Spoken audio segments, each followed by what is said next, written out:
बंधु माने आजिर एही कार्यक्रम को आपण मानकु स्वागत। आजिर एही भिडियोटी पिछा राशि व्यक्ति विशेष मानक पई बहुत गुरुत्वपूर्ण अटे, कारण आजिर एही भिडियो रे आमे माने जानिबा 2024 मसीहार अंतिम 3 मास अर्थात अक्टोबर, नवेम्बर एवं डिसेम्बर मास किपरि रहिबाकु जाउछि। एही 3 मासरे आपणको जीवन रे कौन सबु घटना घटिबाकु जाउछि, केउ सबु बड़ परिवर्तन आपणको जीवन रे हेबाकु जाउछि, ग्रह मानकर गोचर अनुसारे आपणको केउ सबु शुभ फल एवं अशुभ फल प्राप्ति हेबाकु जाउछि। एही अंतिम 3 मासरे आपणकर स्वास्थ्य, शिक्षा, प्रेम, वैवाहिक जीवन, भाग्य, क्यारियर एवं व्यापार वाणिज्यर स्थिति मध्य किपरि रहिबाकु जाउछि से विषय रे आजिर एही भिडियो रे आमे माने विस्तार रूप रे आलोचना करिबा। तो बंधु माने वर्षर एही शेष 3 मासरे आपणको जीवन रे अनेक बड़ बड़ परिवर्तन हेबो, कारण अनेक बड़ ग्रह मानकर राशि परिवर्तन हेबार अछि। सूर्य, बुध, शुक्र एवं मंगलंकर राशि परिवर्तन हेबार अछि। एवं बंधु माने वीडियो शेष रे आमे माने अशुभत्व प्रदान करुथिबा ग्रह मानक पई किछि विशेष प्रतिकार विषय रे मध्ये जानिबा, जे प्रतिकार गुडिक आपण करिबा द्वारा आपणक जीवन रे आसुथिबा समस्त अशुभत्व गुडिकर खंडन होई पारिबो एवं आपणको शुभत्व प्राप्ति हेबो। तेबे बंधु माने भिडियोटी रे आगको बढ़िबा पूर्वरु जदि आपणकर बिच्छा राशि होई थाए तेबे भिडियोटी को लाइक करी चैनलटी को सब्सक्राइब करि देबे एवं कमेंट बॉक्स रे जय श्री जगन्नाथ निश्चय लिखिबे। तो बंधु माने सर्वप्रथमे आमे माने ग्रह मानकर अवस्थिति विषय रे जानि नेबा। अक्टोबर मास प्रथम रे आपणकर कुंडली रे ग्रह मानकर स्थिति किपरि रहिबो से विषय रे सर्वप्रथमे जानिबा। तो बंधु माने राशि चक्रर 12टी राशि मध्यरु अष्टम राशि हेउछि बिच्छा राशि एवं बिच्छा राशिर राष्ट्राधिपति हेउछन्ति मंगल। तो बंधु माने अक्टोबर मासर आरंभ रे आपणकर कुंडलीर चतुर्थ भावरे अवस्थान करिछन्ति शनि, पंचम भावरे विराजमान अछन्ति राहु, सप्तम स्थान रे विराजमान अछन्ति देवगुरु बृहस्पति, अष्टम स्थान रे विराजमान करिछन्ति आपणकर राशिर अधिपति मंगल, आपणकर एकादश स्थान रे विराजमान अछन्ति बुध, सूर्य एवं केतु एवं आपणकर द्वादश स्थान रे विराजमान अछन्ति शुक्र।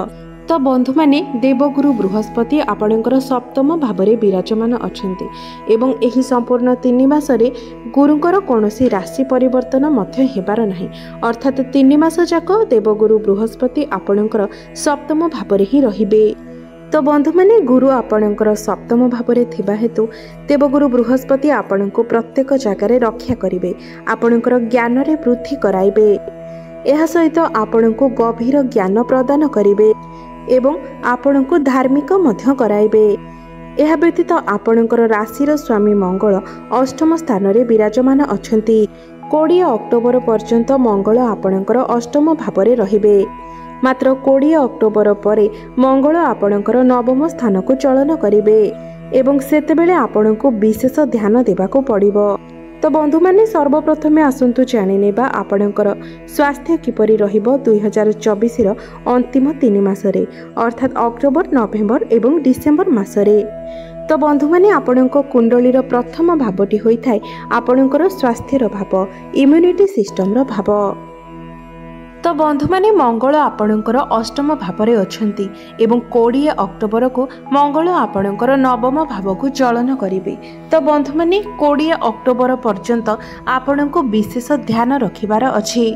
तो बंधु माने 20 अक्टोबर पूर्वरु जदि आपण केवाडे जाउछन्ति तो सही समय ध्यान रखंतु जे आपणकर पादरे जेपरि कोनोसी प्रकारर आघात न लागे, कारण मंगल जेतेबेले अष्टम भावरे थांती सेतेबेले एही सबुर संभावना रहिथाय। एमिति नहे जे आपणकर आघात लागिबो ही लागिबो, मात्र आपण ध्यान दियंतु कारण पादरे आघात लागिबार सही समय अधिक संभावना रहुछि एवं मंगल जेतेबेले आपणकर अष्टम भावरे थांती सेतेबेले से आपणकर द्वितीय भाव उपरे दृष्टि देई थांती, तो सही समय आपणकर दांतजनित समस्या मध्य देखा देई थाए, इन्फेक्शन, एलर्जी भली मध्य समस्या देखा देई थाए। एहा व्यतीत गोड़ खसी जिबा किबा गोड़रे आघात लागिबा भली मध्य किछि समस्या देखा देई थाए।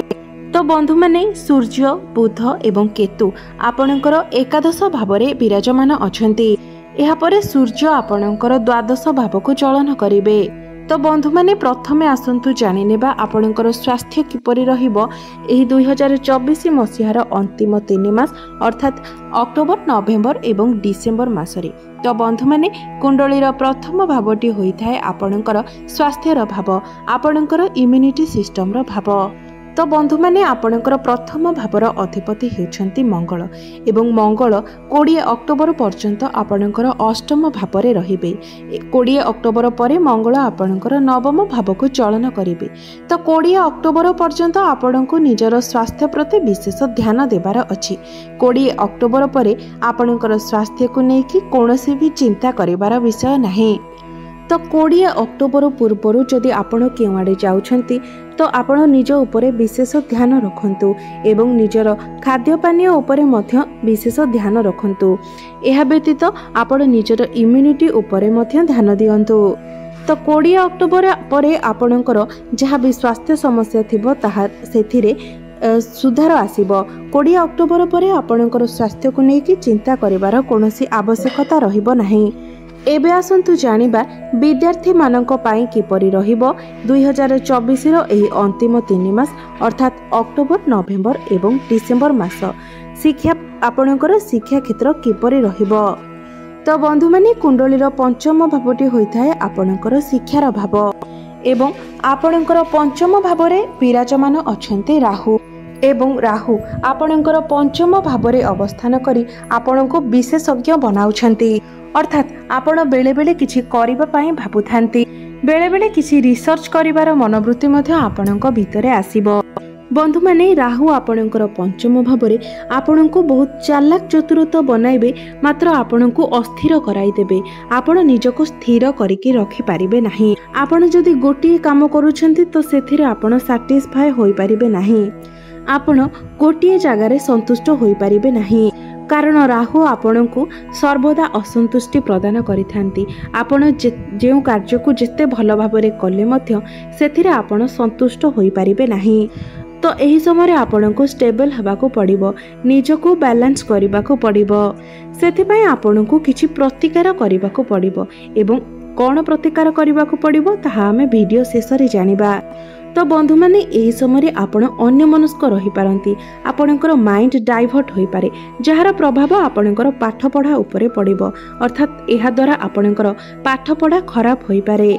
तथापि भी गुरु आपणकर सप्तम भावरे अछंती, जे कि आपणकर पंचम भावर अधिपति अटंती। तो गुरु आपणको निजर पाठ पढ़ारे भलो करिबा पई संपूर्ण रूपरे सहाय्य करिवे। तो एही समय जदि आपणकर कोनोसी एग्जाम रहुची तो ताहा निश्चित रूप से क्लियर हो जिवो। मात्र आपणकर निजस्व जन्म कुंडली रे गुरुंकर स्थिति भल रहिथिबा आवश्यक अछि। एबे आसंतु जानिबा आपणकर प्रेम जीवन किपरि रहिबो 2024 मसिहार एही अंतिम 3 मास अर्थात अक्टोबर नवेम्बर एवं डिसेम्बर मासरे। तो बंधु माने कुंडलीर पंचम भावटी आपणकर शिक्षार भाव हेबा सहित पंचम भावटी मध्य होइथाय आपणकर प्रेम जीवनर भाव, संतानर भाव एवं आपणकर पंचम भावर अधिपति हेउछंती देवगुरु बृहस्पति, जे कि आपणकर सप्तम भावरे विराजमान अछंती एवं एही संपूर्ण 3 मास जाक गुरु आपणकर सप्तम भावरे ही विराजमान रहिबे। मात्र बंधु माने गुरुत्वपूर्ण कथा हेउची जे आपणकर पंचम भावरे राहु विराजमान अछंती एवं जे पर्यंत राहु आपणकर पंचम भावरे थिबे से पर्यंत से आपणकर प्रेम जीवन रे एक चक्र व्यूहर रचना करिवे। तो बंधु माने अनेक समय धरी राहु आपणकर पंचम भावरे अछंती एवं एही संपूर्ण 3 मास मध्य राहु आपणकर पंचम भावरे ही रहिबे। तो राहु जे पर्यंत आपणकर पंचम भावरे अछंती से पर्यंत आपणको हाते मापी चाखंडे चलिबार अछि। प्रेम जीवन रे आपण जे भी डिसिजन नेउछंती, डिसिजन नेबा पूर्व आपणको 1000 थर विचार करी तापर डिसिजन नेबार अछि।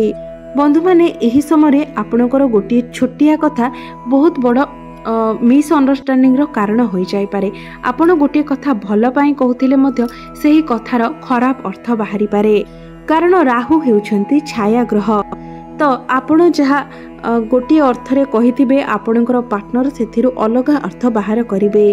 तो बंधु माने एही 3 मास पर्यंत आपणको एही सब क्षेत्र रे विशेष रूप रे ध्यान देबार अछि। तो बंधु मैंने आपणक मध्य फिलिंग्स भल भाइब्स भल मात्र अंडरस्टैंडिंग रे राहु टिके समस्या सृष्टि करेंगे। तो यही समय आपण को विशेष रूप से यही कथार ध्यान रखिबार अछि जे जेमिति गोटे छोटिया कथा बहुत बड़ अघटनर कारण न बनी जाए।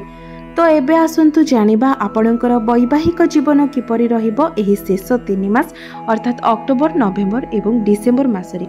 तो बंधु माने कुंडलीर सप्तम भावटी होइथाय आपणकर वैवाहिक जीवनर भाव, आपणक जीवन साथीर भाव एवं आपणकर सप्तम भावर अधिपति हेउछन्ति शुक्र एवं शुक्र निज राशि रे ही अवस्थान करिछन्ति। एहापरे शुक्र आपणकर द्वादश भाव को आसिबे, एहापरे प्रथम भाव को एवं एहापरे आपणकर द्वितीय भाव को चलन करिबे। तो संपूर्ण 3 मास जाक आपणकर वैवाहिक जीवन बहुत भल रहुची। तो बंधु माने 2 डिसेम्बर परे आपण निजर वैवाहिक जीवन प्रति टिके विशेष ध्यान देबा उचित, कारण सेतेबेले शुक्र आपणकर तृतीय भाव प्रवेश करिबे, जहा फलरे आपणक मध्यरे इरिटेशन, फ्रस्ट्रेशन एवं मिसकम्युनिकेशन होई पारे। तो अक्टोबर एवं नवेम्बर मास विशेष करी आपणकर वैवाहिक जीवन पाई बहुत भल रहिबो। एही 2 मासरे आपण जदि केवाडे बुलिबा पाई प्लानिंग करूछथि तो समय आपणक पाई बहुत भल रहिबो। एही समय आपणक मध्यरे संपर्क सुमधुर हेबो। पूर्वरु जदि आपणकर वैवाहिक जीवन रे किछि समस्या थिला, आपणक मध्यरे किछि मनांतर मतांतर थिला, तेबे से सब मध्य ठीक होई जिवो। एबे आसंतु जानि नेबा सबुठारु महत्वपूर्ण विषय वस्तु आपणकर भाग्य, क्यारियर एवं व्यापार वाणिज्यर स्थिति किपरि रहिबो एही अंतिम 3 मास अर्थात अक्टोबर नवेम्बर एवं डिसेम्बर मासरे।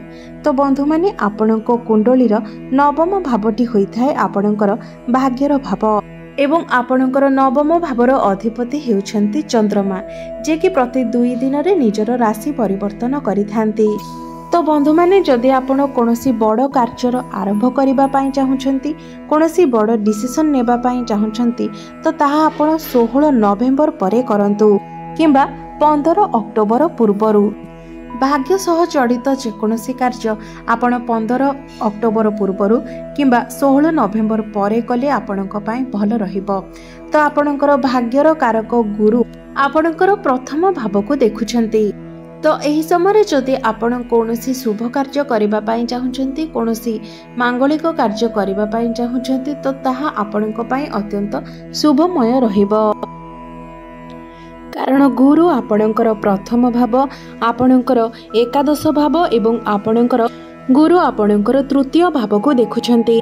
तो बेले बेले एपरि होई पारे जे आपण जहा करूछंती सेथिरे कौनसी व्यक्ति कमी बाहर करि पारंती, मात्र आपण से सब को इग्नोर करि दियंतु एवं निजर शुभ मांगलिक कार्य रे आपण अग्रसर हुअंतु।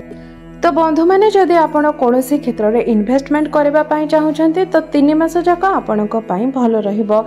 आपण जे भी क्षेत्र रे इन्वेस्टमेंट करबा पाई चाहुछंती आपण बिना द्विधारे सेथिरे इन्वेस्टमेंट करि परिबे एवं सबठारु भलो टाइम फ्रेम आपणक पाई 15 नवेम्बर परे आपणक पाई समय सबठारु अधिक भल रहिबो। एबे आसंतु जानिबा आपणकर क्यारियर, आपणकर कार्यक्षेत्र किपरि रहिबो एही अंतिम 3 मास अर्थात अक्टोबर नवेम्बर एवं डिसेम्बर मासरे। तो बंधु माने कुंडलीर 10म भावटी होइथाय आपणकर क्यारियर भाव, आपणकर कार्यक्षेत्रर भाव एवं आपणकर 10म भावर अधिपति हेउछन्ति सूर्य। तो आरंभरु 14-15 अक्टोबर पर्यंत सूर्य आपणकर एकादश भावरे रहिबे। तो बंधु माने 14-15 अक्टोबर पर्यंत आपणक मध्यरे बहुत भल पॉजिटिविटी रहिबो, आपणकर काम कार्य अन्य मानक तुलना रे अधिक भल रहिबो एवं आपण बहुत एनर्जेटिक भावरे निजर काम कार्य गुडी को करिवे। अक्टोबर स्टार्टिंग रे जो 10-15 दिन रहुछि ताहा आपणकर प्रमोशन पाई मध्य बहुत भल समय रहुछि। मात्र 15 अक्टोबर परे सूर्य जेतेबेले आपणकर द्वादश भावरे निचस्थ होई जिवे सेतेबेले आपण एही कथार ध्यान रखिबे जे 15 अक्टोबर रु 16 नवेम्बर पर्यंत जेपरिकी चाकरी छाड़िबार चिंताधारा आपणकर मन को न आसे एवं तरबरिया भावरे आपण जेपरि कोनोसी भी भूलभाल कार्य न करंती। तो 15 अक्टोबर रु 16 नवेम्बर मध्यरे आपण भूले मध्य तरबरिया भावरे कोनोसी डिसिजन नियंतु नाही किंबा तरबरिया भावरे कोनोसी भी कार्य करंतु नाही। सूर्य एही समय आपणकर दुर्बल स्थिति रहिबे तो एही समय आपण निजर बॉस किंबा निजर सहकर्मी मानक सहित कौनसी भी आर्गुमेंट किंबा युक्तितर्क करंतु नाही एवं निजर क्यारियर प्रति आपण एही समय विशेष रूप से ध्यान दियंतु। निजर क्यारियर को लेकिन आपण सीरियस रुहंतु। मात्र 15 नवेम्बर परे समय आपणकर सपक्ष रहिबो कारण सेतेबेले सूर्य आपणकर प्रथम स्थान रे अवस्थान करिवे। सेतेबेले समय आपणक पई रहिबो। समाज रे आपणकर मान सम्मान एवं प्रतिपत्ति बढ़िबो। आपणकु जस एवं कीर्तिर मध्य प्राप्ति हेबो। आपण जो जगार रहुचंती आपणकु निज एनवायरमेंट रु समस्तक पाखरु प्रशंसा मिलिबो। आपण जो भी कार्य करूछंती आपण निजर कार्य को नेकी सबुठारे प्रशंसित हेबे। एही समय लोक माने आपणक ठारो किछि शिखिबाकु पाइबे। एहा व्यतीत किछि लोक आपणक उपरे ईर्ष्या मध्य करिवे। तो एही समय आपणकर शनि ढेया मध्य चलीछि तो आपणको टिके अधिक परिश्रम करबाकू पड़िबो। मात्र आपणको परिश्रमर जो फल मिलिबो सेथिरे आपण संपूर्ण रूप से संतुष्टि लाभ करिवे। एवं 15 डिसेम्बर को सूर्य जेतेबेले आपणकर द्वितीय भाव को चलन करिवे सेतेबेले आपणकर कम्युनिकेशन स्किल बहुत भल रहिबो। आपण भल काउंसलिंग मध्य करि परिबे एवं आपणकर ज्ञानर लेवल को मध्य टॉप को नै जिवे कारण सूर्य आपणकर द्वितीय भाव को चलन करिवे एवं गुरुंकर राशि को चलन करिवे। एवं जदि चाकरी मिलिबार संभावना विषय आमे कथा हेबा तो 16 नवेम्बर परे आपणको चाकरी मिलिबार अधिक संभावना रहुछि। एबे आसंतु जानिबा आपणकर व्यापार वाणिज्यर स्थिति किपरि रहिबो एही अंतिम 3 मासरे अर्थात अक्टोबर नवेम्बर एवं डिसेम्बर मासरे। तो व्यापार वाणिज्य को लेकिन एही 3 मास आपणकर 70% भल रहुछि कारण आपणकर सप्तम भावर अधिपति शुक्र आपणकर द्वादश भावरे अछंती। एही समय आपण निजर व्यापार वाणिज्य को लेकिन विदेश यात्रा करि पारंती, लॉन्ग ट्रैवल करि पारंती। 13 अक्टोबर को शुक्र आपणकर प्रथम भाव को चलन करिवे सेतेबेले मध्य आपणकर व्यापार वाणिज्यर स्थिति भल रहिबो। मात्र 2 डिसेम्बर को शुक्र जेतेबेले आपणकर द्वितीय भाव को चलन करिवे सेतेबेले व्यापार वाणिज्य को लेकिन आपनको टिके चिंता करबाको पड़िबो। तो एबे आसंतु जानिनेबा किछि विशेष प्रतिकार विषय जो प्रतिकार गुड़िक करबा द्वारा आपणको ऊपर को आसुथिबा समस्त अशुभत्व गुड़िकर खंडन होई पारिबो एवं आपणको शुभत्वर प्राप्ति हेबो। तो बंधु माने आपण प्रत्येक दिन हनुमान चालीसार पाठ करंतु एवं मंगलंकर बीज मंत्र ओम क्राम क्रीम क्रोम सह भौमाय नमः एही मंत्र को आपण प्रत्येक दिन 108 थर जप करंतु। एहा व्यतीत आपण प्रत्येक दिन उदित सूर्य को तंबा पात्र रे जलार्घ्य अर्पण करंतु एवं शिवलिंग रे जलाभिषेक मध्य करंतु। आपणको शुभत्व प्राप्ति हेबा सहित आपणकर भाग्य रे उन्नति आसीबो। तो बंधु माने आपणकर जीवन मंगलमय हेउ एहा ही ईश्वरक निकट रे मोर प्रार्थना। धन्यवाद।